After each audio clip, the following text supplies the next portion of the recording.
कैसे king maker की भूमिका में आएंगे आप? पूजा जी, पहले बहुत विनम्रता से आपको थोड़ा सा मैं करेक्ट कर देता हूँ कि अभय सिंह चौटाला ये ने कभी नहीं कहा कि हम किंग मेकर होंगे। उन्होंने कहा कि हम किंग होंगे, हम मेकर नहीं बनते। अच्छा, ना ठीक हम है। कभी मंत्री पद स्वीकारते हैं। किसी को सरकार बनानी होगी तो हमारे साथ लग करके सरकार बनाएंगे। और रही बात एग्जिट पोल की, देखिए आपके दोनों संवाददाताओं ने और खासकर से राजीव जी बहुत एक्सटेंसिवली हरियाणा प्रदेश के अंदर घूम रहे हैं, रिसर्च कर रहे हैं, रिपोर्टिंग कर रहे हैं। उन्होंने बताया भी कि भाई चैनलों ने पहले कैसे एग्जिट पोल किया, तो इस बार वो खतरा मोल नहीं लिया। चलो, इस बार भी एग्जिट पोल्स आए हैं। मैं सीधा सीधा इस बात पर आता हूं कि कहां पर कैलकुलेशन में गलती हो रही है एग्जिट पोल्स की, और ये एग्जैक्ट पोल्स नहीं है। देखिए, जो अनुमान एग्जिट पोल आराम से ये लगा रहे हैं कि दलित प्लस जाट वोटर सीधा सीधा कांग्रेस के पक्ष में जा चुका है, तो वो ये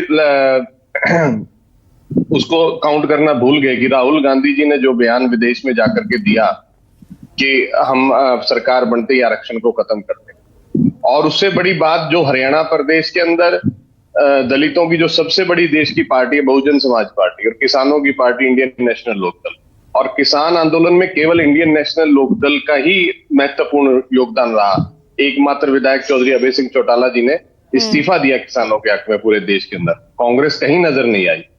उन दोनों का गठबंधन, मैं ये दावे के साथ कह रहा हूं कि जो रिपोर्ट्स हमारे पास है, जो जनता का भरपूर प्यार और समर्थन हमें मिला, जिस प्रकार से वोटिंग हुई, वो ठीक है। हम लोकसभा में दोनों पार्टियां अलग थी, कोई ज्यादा वोटिंग परसेंटेज हम नहीं ले पाए, लेकिन विधानसभा में बिल्कुल इसके उलट हुआ और बहुत ज्यादा जन समर्थन हमें मिला, गठबंधन के प्रत्याशियों को मिला।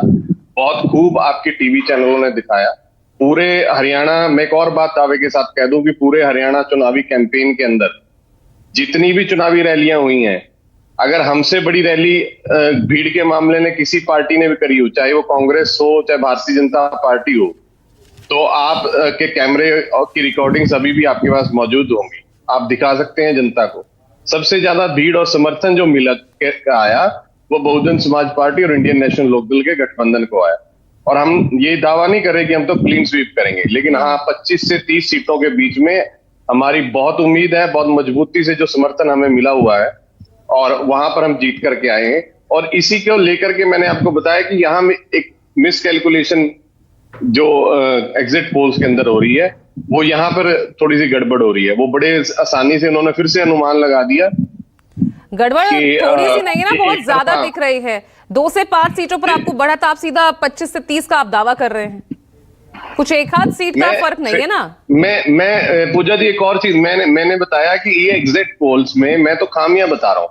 हाँ। और मैं एक और चीज दावे के साथ आपको बता देता हूँ इस एग्जिट पोल की। राजीव रंजन जी यहाँ बैठे हैं, आप किसी का भी एग्जिट पोल आपने उठाया, उनसे अगर आप ये डाटा लेंगे साथ साथ कौन सी सीट काउंट की आपने, क्या आप 50 सीटें कांग्रेस की बता दें, सीट के नाम नहीं वो एग्जिट पोल वाले बता सकते। ये सभी एग्जिट पोल्स जो हैं केवल एक दूसरे को सुनकर के पत्रकारों की रिपोर्ट, और हरियाणा ने जो अतीत के अंदर अगर आप हरियाणा का डाटा उठाएं, हरियाणा के चुनावों का इतिहास उठाएं, 2009 के अंदर भी हमने लोकसभा सीट एक भी नहीं जीती, और कांग्रेस की 10 लोकसभा सीटें थी, 9 कांग्रेस की और 1 हरियाणा जनहित कांग्रेस की। और 3 महीने बाद ठीक इसी तरह हरियाणा के चुनाव हुए थे, उसके अंदर भी एग्जिट पोल्स हमें कुछ भी सीट्स नहीं दिखा रहे थे, केवल 10 से 12 सीट दिखा रहे थे, क्योंकि 2004 के 5 के अंदर हमने 9 सीटें जीती थी, लेकिन आई 32 सीट।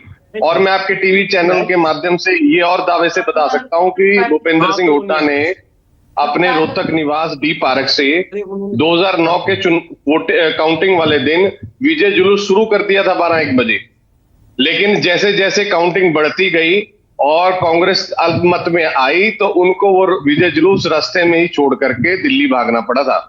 और 4 दिन तक के लिए वहां पर हरियाणा प्रदेश में सीआरपीएफ बैठ गई थी, और उसमें हरियाणा जनहित कांग्रेस की पार्टी को पूरी तरह से तोड़ दिया गया था। तो ये एग्जिट पोल्स कोई एक बार नहीं है कि गलत होने जा रहे। 2019 में आपके सामने इनेलो तब साथ में थी ना, जब से आपके पार्टी में टूट हुई है, जेजेपी अलग बनी है, तब से उसका नुकसान आपको लगातार देखना पड़ रहा है। भाई 2014 में आप दूसरी सबसे बड़ी पार्टी थी हरियाणा की। मैं पूजा जी, मैं वही तो बता रहा हूँ ना, केवल एक 2019 का अपवाद है कि जहां पर वो भी आपने कारण बता दिया कि हमारी पार्टी में टूट। फिर 2024 का आज तो- लोकसभा चुनाव। आज तो हालात आपके सामने हैं। जिन लोगों ने पार्टी में टूट की थी, जिस प्रकार से जो लोगों को भ्रमित करके कि ताऊ देवीलाल के नाम पर अब कुछ वोट बांट ले गए थे, आज उनकी हालात तो आपके सामने है। और वो सारा का सारा वोट बैंक वापस इंडियन नेशनल लोकदल की तरफ शिफ्ट हो चुका है। और सभी कार्यकर्ता, हम तो ग्राउंड जमीनी स्तर पे देखते हैं कि जो कार्यकर्ता कुछ भूले भटके किसी बहकावे में चलिए आकर के ठीक चले गए है थे, आदिल वापस खान, इंडियन